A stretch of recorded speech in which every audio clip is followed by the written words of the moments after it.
This video will look at cognitive development in middle and late childhood.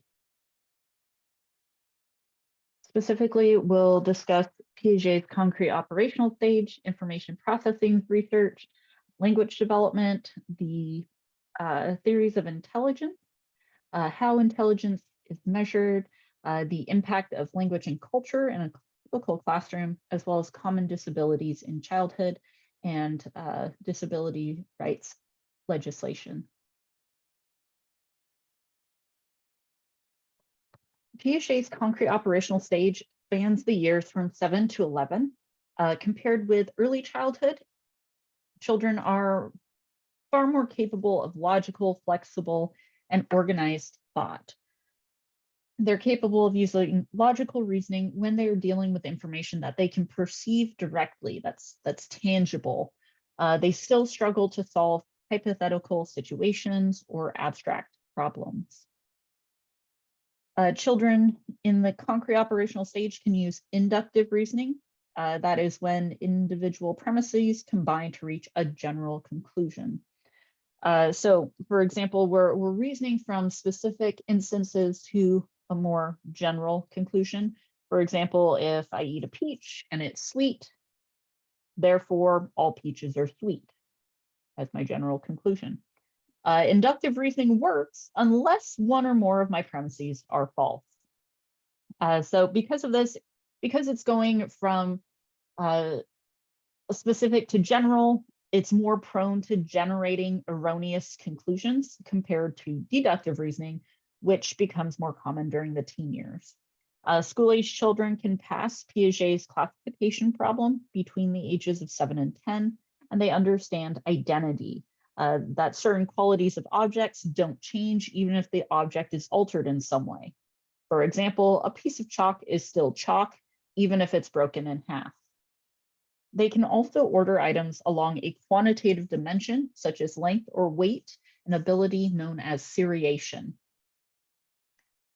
Concrete operational children can also pass Piaget's conservation tasks because they are now capable of decentration, the ability to focus on several aspects of a problem and relate them rather than focusing on only one. They also demonstrate reversibility, or the ability to think through a series of steps in a problem and then mentally reverse direction, returning to the starting point.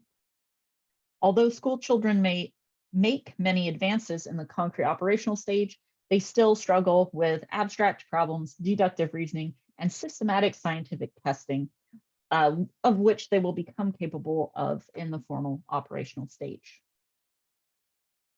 From an information processing perspective, working memory capacity continues to increase in middle childhood, and school-age children make strides in other facets of executive functioning, including things like attention and planning. As interconnectivity between the prefrontal cortex and other brain areas strengthen, executive function undergoes marked improvement. Children handle increasingly difficult tasks that require the integration of working memory, inhibition, and flexible shifting of attention, which in turn support gains in planning, strategic thinking, and self-monitoring and self-correction of behaviors. Heritability evidence suggests substantial genetic contribution to executive function, and molecular genetic analyses have identified specific genes related to severely deficient components of executive function. Environmental contexts also play a role, however. For example, poverty undermines executive function through chronic stress and poor parenting. The sharp increase in selective attention that occurs is supported by the ability to inhibit irrelevant information. Children also become more likely to use memory strategies as they move through elementary school. At first, a child's performance may suffer as the memory strategy will take up their attention and memory itself. But with practice, the strategy will become more automatic and free up space in the child's working memory so they can focus on learning. Children's knowledge base, their knowledge in particular areas that makes learning new information easier, expands. Their metacognition improves, so they have more knowledge about their thinking and they can regulate their cognitive processes. So essentially they're thinking about their thinking. Does this memory strategy work, or do I need to change it, for example? Metacognition is key to critical thinking, the detailed examination of beliefs, courses of action, and evidence. So what exactly is intelligence? French psychologists Alfred Binet and Theodore Simon were commissioned by their government to develop a test to identify children who were falling behind in school. The Binet-Simon test included a variety of questions, but they all assessed the same core abilities to reason, understand, and make judgments. When the students were tested, the correlations between the different questions were positive, meaning that children who got one question correct were likely to get other questions correct. And children who didn't get a question correct were likely to not get other questions correct as well. Charles Spearman is the one who believed that there was a single underlying construct that all the questions measured, and he called it General Intelligence Factor, or G. G includes the abilities to acquire knowledge, reason abstractly, and adapt to new situations. Stanford University's Lewis Terman developed a version of the Binet and Simon test to use in the United States, called the Stanford Binet Intelligence Scales, now in its 5th edition. It assesses general intelligence and 5 intellectual factors: general knowledge, quantitative reasoning, visual spatial processing, working memory, and basic information processing. There is mostly agreement that G exists, and also evidence for S, or specific skills, in narrow domains. Even though test items correlate as suggested by G, some items correlate more strongly with one another, as determined by factor analysis, and that they form clusters or factors that represent an ability. Others believe that intelligence is made up of multiple separate intelligences. We'll look at some of those theories next. Recent efforts to define intelligence have led some researchers to combine the mental testing approach to defining intelligence with the information processing approach. So these investigators have conducted computational analyses of children's mental test scores to look for relationships between components of information processing and those scores. A disadvantage of the componential approach is that it regards intelligence as entirely due to causes within the child, disregarding cultural and situational factors that affect children's thinking. Robert Sternberg's triarchic theory of successful intelligence expands the componential approach into a comprehensive theory that regards intelligence as a product of both inner and outer forces. Sternberg's theory identifies 3 broad interacting intelligences: analytical, creative, and practical, together making up successful intelligence. So analytical or componential intelligence consists of the information processing components that underlie all intelligent activities, applying strategies, acquiring task relevant and metacognitive knowledge, and engaging in self-regulation. Sometimes this is referred to as having book smarts. The second type, creative intelligence or experiential intelligence, refers to people who are creative, who think more skillfully than others when faced with novelty, new situations.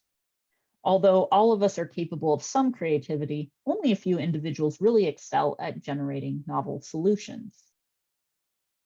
Finally, practical or contextual intelligence views intelligence as a practical, goal-oriented activity aimed at adapting to, shaping, or selecting environments. Practical intelligence reminds us that intelligent behavior is never culture-free. Practical intelligence is sometimes referred to as street smart. In Sternberg's theory, intelligent behavior involves balancing all 3 of these intelligences in order to succeed in life. Research does confirm that creativity is not highly correlated with analytical intelligence, which is suggested by Sternberg's theory. However, being creative often takes some of those G factor abilities. Practical intelligence has not received much evidence that it is separate from G, although some abilities that are part of practical intelligence may not be highly correlated with general intelligence. We also have different ways of thinking, which are each associated with different areas of the brain. And are connected with Sternberg's analytic and creative thinking, respectively. Convergent thinking is directed towards finding the correct answer to a problem. Typically, there's a question given, and then there's one solution to that problem. Divergent thinking, on the other hand, requires creative thinking. It involves the ability to come up with many different solutions to a problem. For example, how many uses can you think of for a paperclip? Divergent thinking emphasizes the ability to come up with multiple, unique solutions. Another theory for multiple intelligences is Howard Gardner's theory of multiple intelligences. Gardner proposed at least 8 independent intelligences on the basis of distinct sets of processing operations that permit individuals to engage in a wide range of culturally valued activities.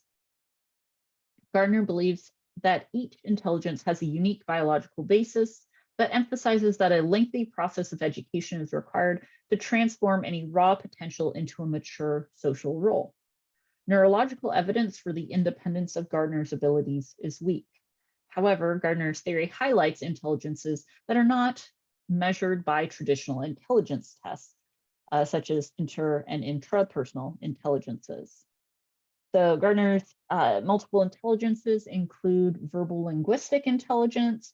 So if you're good with words, essentially, and languages, reading and writing, those types of skills. Logical mathematical intelligence, good with logical reasoning, solving mathematical problems. Visual spatial intelligence, if you're good with directions, if you're good at mentally being able to rotate objects in your mind's eye and see them from different points of view, different perspectives. Rhythmic musical intelligence, if you're good at playing an instrument, keeping the beat, singing, finding those notes. Bodily kinesthetic intelligence, if you're intelligent about how you move your body. So maybe you are a good athlete or a good dancer. Interpersonal intelligence. Interpersonal intelligence refers to being aware of other people's feelings, knowing how to cooperate to solve problems with others. Intrapersonal refers to being good at understanding yourself, your emotions and motivations. And inter literally means between, intra meaning within. And then finally, naturalistic intelligence. If you are good at identifying plants and animals, you enjoy being outdoors, you might have that as an intelligence. So how do we actually go about measuring intelligence? Traditional intelligence tests measure G, general intelligence. For a test to be considered accurate, it must be both reliable and valid. So reliability refers to a test giving the same result every time. So for intelligence tests, intelligence we see as relatively stable, not something likely to drastically change over a few months. That means the test should give a similar score each time you take it.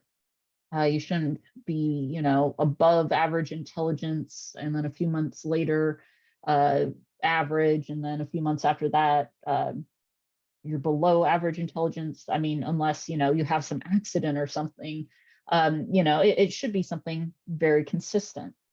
So we should be getting that reliable, consistent result. Validity, on the other hand, refers to a test measuring what it claims to measure, in this case, intelligence. So we don't want an intelligence test that's actually measuring personality or something. Intelligence tests are also standardized, meaning that they're given to a large sample of people of different ages to get an average score for that age. Essentially, so what we know what's average level for different ages. Intelligence tests must be standardized regularly as the level of intelligence of a population can change. This has been demonstrated by the Flynn effect, the observation that scores on intelligence tests worldwide have increased over the past decades. It varies widely country to country, but an average of 3 points of an increase per decade over, again, the last few decades. The Flynn effect has been attributed to better nutrition and health, more access to information, and better familiarity with multiple choice tests. Most of the Flynn effect occurred between 1950 and 2000. Some countries have actually recently seen a reversal of the Flynn effect, so a decrease in average intelligence scores. Standardization gives us average intellectual abilities for people at different ages, and this lets us determine mental age, the age at which a person is performing intellectually. Dividing a person's mental age by his, her, or their chronological age, and then multiplying it by 100, we get the IQ, or intelligence quotient, a measure of intelligence that is adjusted for age. And that's why, I mean, the average IQ score for all the ages is 100. The Wechsler Adult Intelligence Scale, or the WAIS, is the most widely used intelligence test for adults. It measures 4 factors: verbal, perceptual, working memory, and processing speed. There is also a version for preschoolers, the Wechsler Primary and Preschool Scale of Intelligence, and in its 4th edition, the WIPSI-4. And then for older children and adolescents, the Wechsler Intelligence Scale for Children, 5th edition, the WISC-5. Many experts acknowledge that IQ tests can underestimate the intelligence of children from ethnic minority groups, and there is a special concern about incorrectly labeling minority children as slow learners. The WISC-5 was specifically designed to be as culture fair as possible. However, verbal items do emphasize culturally loaded, fact-oriented information. The perceptual and spatial reasoning, working memory, and processing speed items all emphasize aspects of information processing that are thought to assess more biologically based skills. Many have also pointed out that definitions of intelligence vary culturally, which intelligence tests do not take into account. Many Western cultures believe being smart is associated with quickness, so people who answer questions quickly are judged as smart. Other cultures believe being smart is associated with carefully considering an idea before answering, so people who take the time to think a problem over are judged as smart.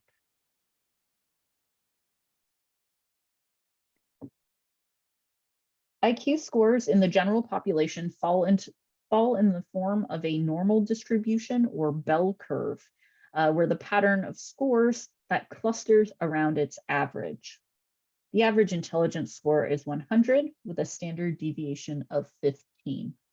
A standard deviation is calculated, it's basically the average distance of all of the scores from the average of the scores. So the average distance each score is away from that mean score of 100, which again for intelligence is 15. So 68% of intelligence scores fall within one standard deviation of the mean, below and above. So you can see on the diagram, 68% of scores falling between 85 and 115. 95% of scores fall within 2 standard deviations of the mean, or between 70 and 130. And 99.6%, almost all scores, fall within 3 standard deviations of the mean, or between 55 and 145. Very few people fall outside of these extremes. An IQ score of 130 is usually the threshold for giftedness. And an IQ of 70 is usually the threshold for an intellectual disability. Intellectual disability, however, is primarily assessed on adaptive functioning and to a lesser extent on cognitive capacity.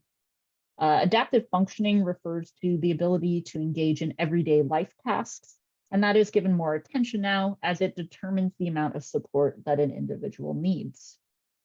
About 1% of the population receives a diagnosis of intellectual disability. Most who are diagnosed have only a mild severity level and are capable of doing most things for themselves, such as holding a job. Laws like the Americans with Disabilities Act have made it illegal to discriminate against people with physical and or mental disabilities, so people with disabilities are able to live fulfilling lives rather than being institutionalized as was done in the past. Giftedness refers to people with an IQ of 130 or higher. Some assume that having a high IQ means that a child is physically uncoordinated and unpopular, awkward, for lack of a better term. Lewis Terman studied 1,500 high school students who had IQs of 135 or higher over many decades and continues to study them to this day. These termites, as they were called, were above average in physical health as well as in social relationships. Just because someone has a high IQ does not mean they are socially awkward or physically uncoordinated. About 20% of school-age children and teens speak a language other than English in the home, so that's about 1 in 5. Most bilingual students speak Spanish, but the rest represent more than 300 different languages. Classrooms may contain many different language and fluency levels. Research has found that losing one's first or native language actually limits a student's ability to learn English as well or as quickly. So actually preserving the first language is very important. Not only can language differ, but how language is used differs as well. For example, some cultures, such as Asian and Native American tribes, value silence more than speaking. If you don't have anything important to say, it's better to say nothing. Idle chit-chat is seen as immature or intrusive. Eye contact is another difference. Many Caucasian Americans view direct eye contact as respectful, conveys honesty. However, in many African American and Latin American cultures, it's considered disrespectful for a child to use direct eye contact with an adult. It's seen as challenging status. Social distance. Several Middle Eastern cultures see it as appropriate to stand close enough to breathe the other person's breath. If you stand farther apart, that suggests that you're ashamed or you have something to hide. Wait time is another difference. So how long between the end of one person's comment or question and the next person's response? Some cultures wait 3 to 4 seconds. Others have a negative wait time where the other person is expected to interrupt before the first person finishes speaking. In many US classrooms, wait times are about 1 second before a teacher moves on. Teachers may believe a student with a longer wait time is hesitant or doesn't know the answer, while a negative wait time student may seem overeager or rude. In most non-Anglo cultures, questions are asked to gain information one does not have. If a student doesn't know why teachers are asking questions, they may be confused. They might think the teacher's unknowledgeable, like actually does not know, or they might believe the teacher is trying to shame them by showing other students their ignorance when the teacher is trying to check on understanding or recall. In many individualistic cultures like the United States, competitive activities are very common. In collectivistic cultures, however, cooperative activities are preferred. Collectivistic students may be much more used to working with others, and as a result, may be confused or threatened while an individualistic teacher might see the student as lazy or cheating if they try to work with others. So, I mean, any one of these things can cause severe misunderstandings in a classroom or anywhere, really. So let's talk about some common disabilities diagnosed in middle / late childhood. So learning disabilities, LDs, is an umbrella term referring to a variety of specific impairments of academic learning that interferes with a certain aspect of schoolwork and reduces a student's academic performance significantly. They are the most common type of special education need, so representing about half of students with special needs. Learning disabilities are usually discovered in school because this is when academic abilities are often tested. Dyslexia involves having difficulty with reading. It's one of the most common learning disabilities. Diagnosis is used for several different difficulties. Dyslexia stems from neurological problems in brain areas active in recognizing letters, verbal responding, or being able to manipulate sounds. Treatment involves altering teaching methods. Dysgraphia refers to a writing disability, and there are many different types of dysgraphia. It is also commonly associated with dyslexia. Dyscalculia. This refers to having problems with mathematics. So students with this disability often have problems with working memory, reasoning, processing speed, and oral language. Attention deficit hyperactivity disorder, or ADHD, is a consistent pattern of inattention and or hyperactive and impulsive behavior that interferes with typical functioning. About 5 to 7% of children have ADHD, with boys 3 times as likely as girls to be diagnosed. It's hard to determine if it is actually that much more common, or if boys are just more likely to engage in aggressive behavior and so get referred more frequently. Children with ADHD experience academic and social problems, hard to stay in their seat, hard to wait their turn, and that can lead to difficulties. ADHD can persist into adulthood, although many report having a reduction in the number and severity of their symptoms. About 29% of adults diagnosed with ADHD continue to show symptoms. Genetics plays a role in ADHD, with identical twins having a 66% concordance rate. Fraternal twins have only a 20% concordance rate.